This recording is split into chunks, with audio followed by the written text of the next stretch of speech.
Nafasi hii kuwapongeza sana TPHPA kwa ushiriki wenu kwenye maonyesho haya ya 88 kanda ya Kusini. Hongereni sana.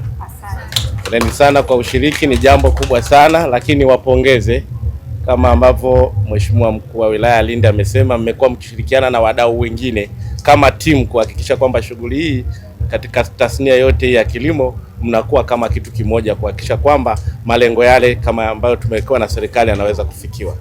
Lakini kubwa zaidi, nimewapongeza pia kutokana na maelezo yenu namna ambavyo mmejipanga kudhibiti uingizaji wa viuatilifu ambavyo vinaweza kuwa na madhara kwa upande hasa huko mipakani. Na hili jambo ni kubwa kwetu na tulichukulia kwa uzito mkubwa.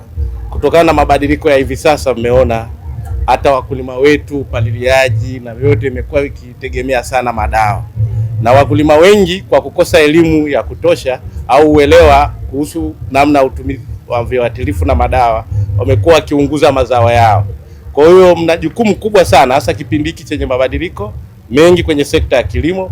Mna jukumu kubwa la kuhakikisha kwanza mnatoa elimu ya kutosha kwa wakulima, lakini pia swala la udhibiti iwe ni kipaumbele kikubwa, kwa sababu tusipodhibiti, watu wasiokuwa waaminifu na wafanyabiashara wasiokuwa waaminifu watatumia mipaka yetu kutuletea viuatilifu ambavyo vitakuja kutuzuru. Na kama mnavyojua, kilimo na chakula ndio usalama wa nchi. Tunavyotunza mimea yetu ikatupa mazao bora, ndio hivyo tunailinda nchi yetu, tunahakikisha kuna usalama wa chakula, na hivyo kukiwapo usalama wa chakula ndio usalama wa nchi kwa ujumla wake. Kwa hiyo mna jukumu kubwa, niwapongeze, mmejipanga kwenye eneo la elimu, lakini pia namna ya kudhibiti mipakani. Muendelee kutia nguvu zaidi na muendelee kufanya tafiti, hasa kadri mnavyopata viuatilifu vinakuja kwa wakulima, ili mjue ni maeneo gani yaliyoathirika zaidi na nguvu kubwa ielekezwe eneo hilo.